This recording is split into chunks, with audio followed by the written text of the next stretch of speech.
Hey there, it's Tom Corson-Knowles, best-selling author of Guest Blogging Goldmine, and in this video I'm going to give you a quick guide to guest blogging and show you how to use it to drive massive amounts of traffic to your website. Now, this was my tried and proven strategy that I used. It was one of my first marketing strategies I started to use online several years ago that really started to amp up my business big time. So I think in just 9 months, I took one of my blogs from 0 to over 100,000 hits a month, basically just through guest blogging. And it's a totally free strategy.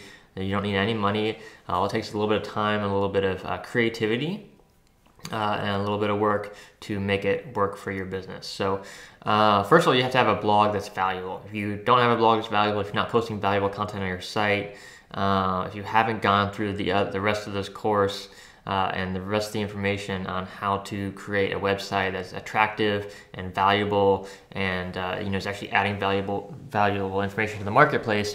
If you haven't done that, guest blogging is not going to work for you. It's just not, because it's all about relationships and it's all about adding value. So the more relationships you create, the better those relationships are, and the more value you add, the better you will do with guest blogging.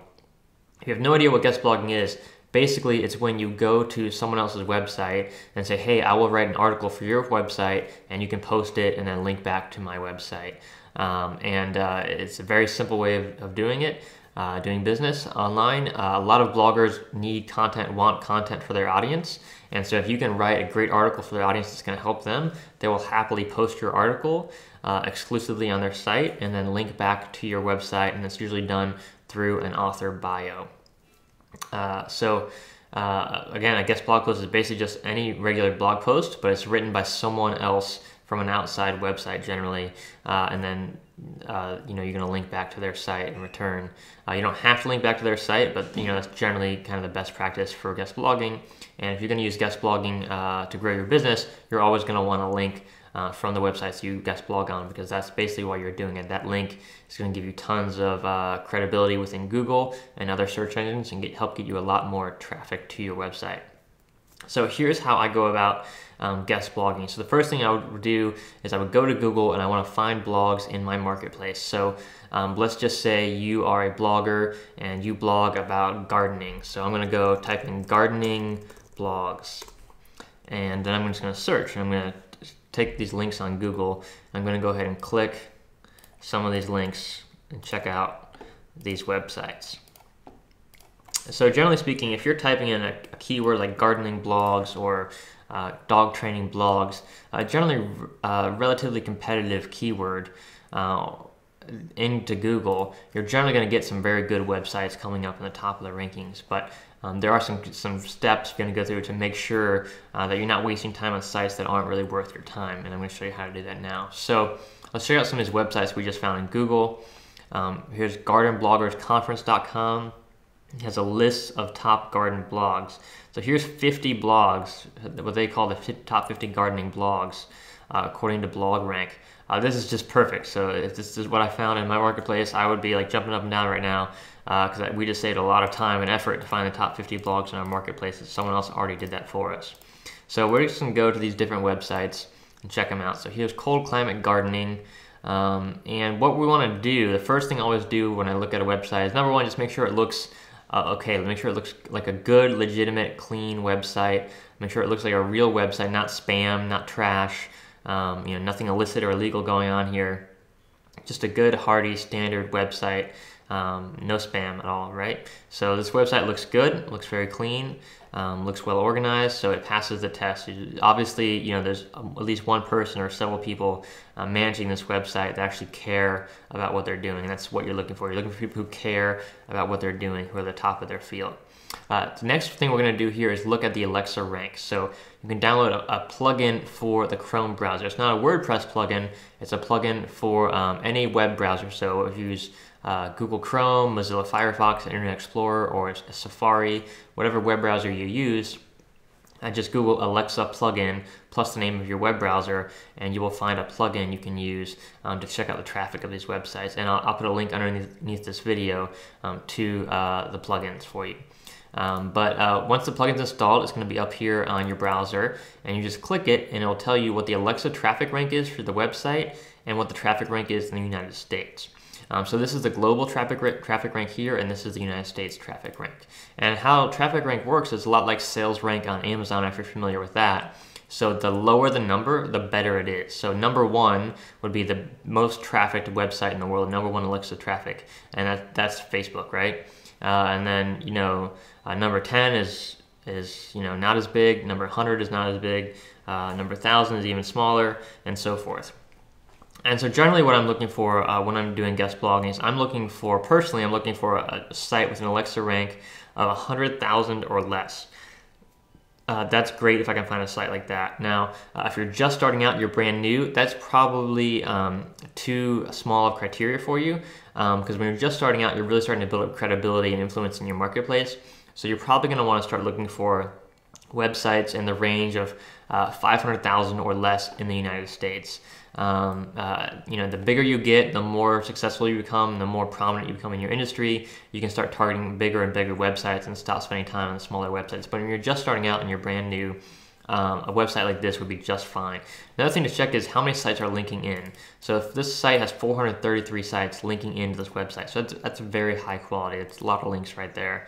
And you don't know the quality of the links just from this number, but you know that they do have a lot of links and they've got a good bit of traffic. So if I was a brand new blogger in the gardening market, I would definitely want my guest post on this site. Now, the next thing you have to do is actually figure out, okay, do these people actually want guest posts on their website? So what I would do is I would start reading all their blog articles. I would see, number 1, do they have any guest posts on their site?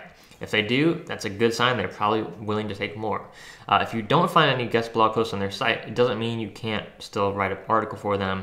But what you want to do is approach them carefully. And so what you would want to do is make sure you really read their website, spend time getting to know these people. Who are they? Check out their about page. So let's see if I can find an about page here about this site. And then you can see about, okay, so here's Kathy. It looks like she's the owner of this website, tells you more about the website. So I would get to know Kathy, I would get to know any other writers on this website, and then I would contact them through the contact form if there's a personal email for one of the bloggers or owners of the site. Here's the contact form here. And I would just go ahead and contact them and say something simple, something clean and simple. Don't write them a huge long email. Don't send them an article right away. What you want to do is just reach out and make a connection. So what I would say is something like, Hi Kathy, my name's Tom. I'm passionate about gardening.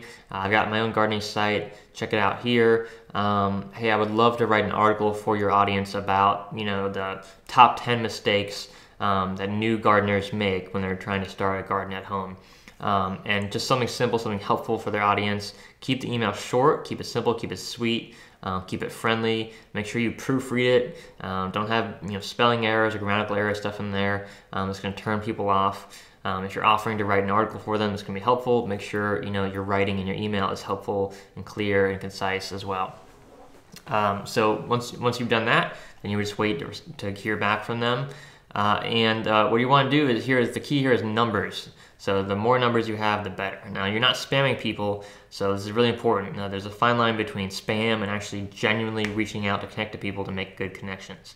If you're just copying and pasting the same message over and over again to random websites, if it's spammy, if it's long, if it's not helpful, if it's not relevant, it's just spam, right? And it's not going to help you grow your business. It's not going to help you get guest posts. It's just going to be a big waste of time for everyone. So you want to make really sure that you're actually researching the people and websites that you're looking to write articles for. Make sure you know their audience, make sure you know what their audience wants, and make sure you can actually deliver that to them. If you can't, just pass. Just go on to the next site and find a website that does have a relevant audience that you can add value to along the way. So then what I would do is basically just continue this process, keep going through all these different websites. Again, you're looking for websites that are clearly websites owned by real people, that are real legitimate websites. So if you see anything that looks spammy, if you see anything that really turns you off, if you wouldn't be proud to have your article on that website, just don't contact them. Just don't do business with people or companies that you don't trust or don't like or don't share similar values with.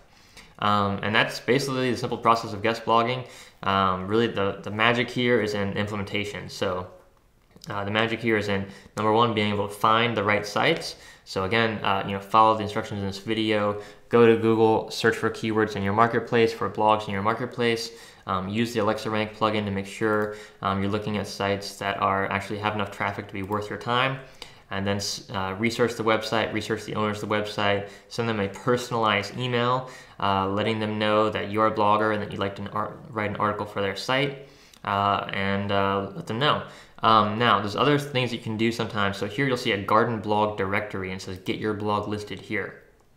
If I see something like this, I would immediately submit my information here. I wouldn't bother even writing a guest post. If they're just going to link to me in a directory, that's awesome and amazing. Now, if the site was super big, I would certainly write a guest post as well as add myself to the directory. But this website is just, around 500,000. Alexa rank is kind of at the bottom of what I would consider worth my time. And so I wouldn't, if I can just get a link from a directory here, rather than having to take the time to write a whole article for the website, that's awesome. So anyone in gardening, I would definitely go to the site. I would add your blog here to this directory.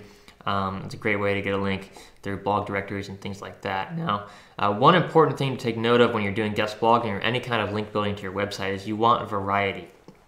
So what you wouldn't want to do is go to every website that has a blog directory and only have your blog links on blog directories. If Google sees you have all of a sudden 0 links, then all of a sudden you have 100 links from 100 different directories, and they're all the same type of link with the same keywords in the link, Google's going to know something's up. That's not natural, it's not normal, and it's probably not going to help your search engine rankings. But if you do this consistently, guest blogging consistently over time, a little bit at a time, maybe 1 or 2 articles a week, over weeks and months and years, that turns into massive amounts of links, massive amounts of traffic, massive amounts of credibility, and Google says, hey, this is natural, it's this natural progression of link building. The links are varied, they're from different websites with different anchor text.